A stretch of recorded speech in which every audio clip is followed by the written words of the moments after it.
So Kenjaku is one of my favorite characters in JJK, and if you didn't know, I'm in high school, of course, and I take AP psychology, right? So what I've been doing is basically analyzing a bunch of people. So I thought to myself, hey, it's a good idea if I analyzed Kenjaku.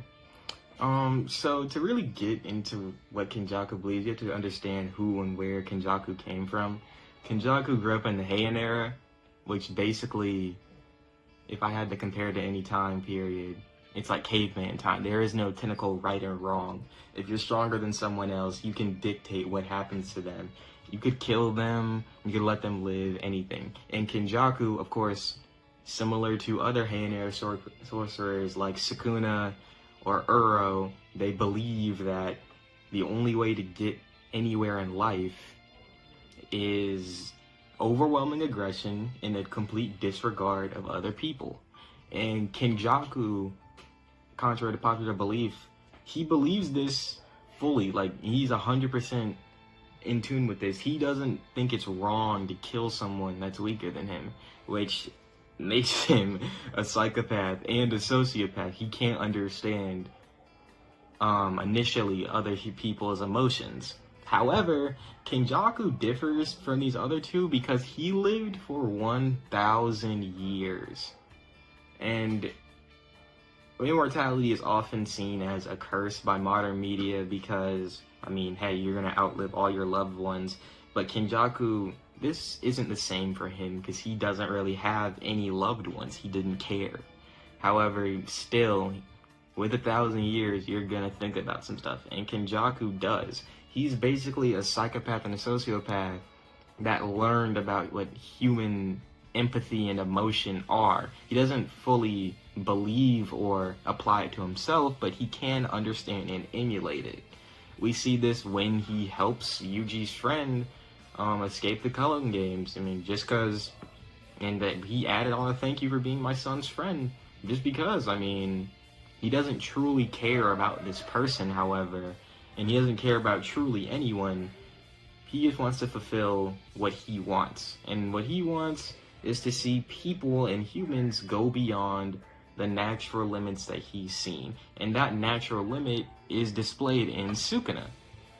Now, Kenjaku, of course, since he grew up in the Heian era, had a thirst for power. However, by seeing Sukuna, he most likely rather quickly gave up on trying to ascend even higher. Not give up, but he just reached a wall that he couldn't climb.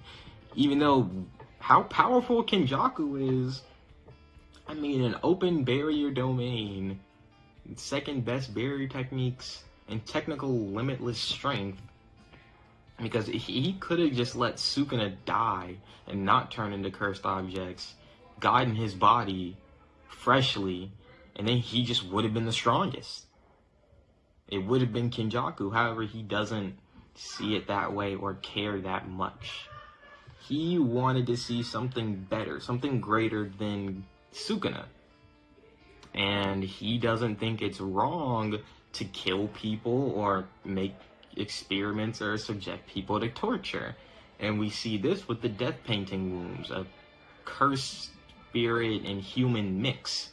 Basically, cursed spirits inside of human bodies. However, he deemed them as failures. We don't even know why he fully deemed them as failures, but he didn't think they were effective or effective enough, despite them being special grade and level. And now you gotta think about, well, how did these creatures come about?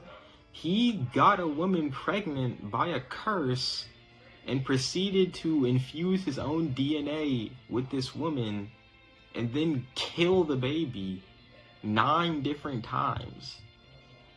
Like, to understand, that's clearly a psychopath. It got him literally the title as the most evil sorcerer on the planet. He's fine with it. He doesn't care. I mean, just going into another person's body, you're basically defacing someone's grave. But that's his view of right and wrong. And then there's a man widely talked about as the modern day father of psychology. Of course, I can't remember his name. It was from like 10 units ago. But what Kenjaku generally displays is the superego. The superego being And ego, of course. Ego isn't what you would think it is, but Kenjaku understands how normal people work in society, and to some degree he tries to act like that. His kindness, or you can see it as pity, or just not caring truly, but he puts up a facade for most people. I mean, we see this how he talks to Yuji. He genuinely is pretty nice to Yuji. Like, the main villains of Jujutsu Kaisen, Sukuna and Kenjaku, couldn't be more different. And I have another misconception with Kenjaku. He doesn't actually care about Sukuna.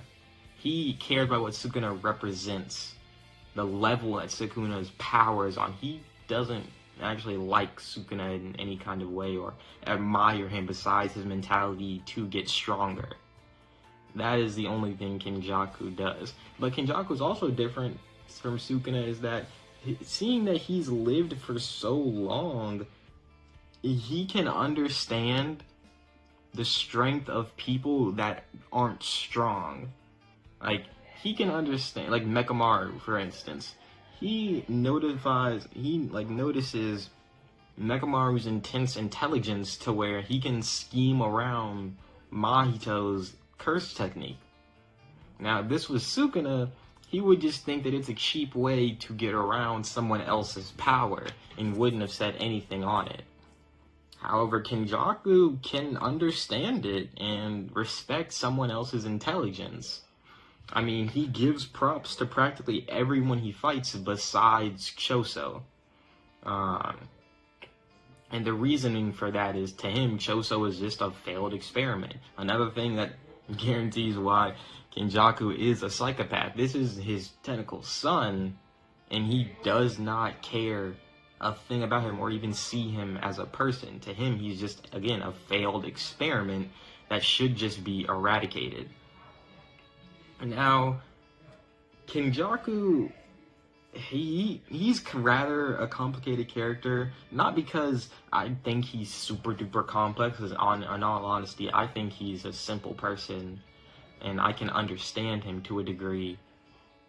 It's just that we don't have a lot of time with him. I've written back and reread the entire manga, and I think there was only like 30 or 20 chapters with like Kenjaku really being in it.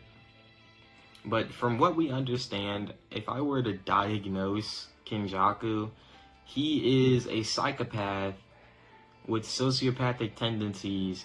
However, he has some level of understanding of the human emotion and aspect of living, and to where he can sort of act like a normal person. However, he's not normal because of what we've just talked about, him being able to kill someone and feeling literal no regret, and possibly killing the entire world just to satisfy his own boredom. But yeah, that's the video. I hope you enjoyed it. The small rant for this, like, because usually no one watches this section, but small rant aside, I've been gone for like 2 weeks because school was literally kicking my ass. I think I had like 5 60s at one point, but now I'm back up to all A's. So type shit. I will try to get out a video. I'm gonna probably double upload on Sunday, not tomorrow because I have things to do. Sad, I'm rushing this video, but yeah, now this is my actual like ending of the video. But yeah, bye.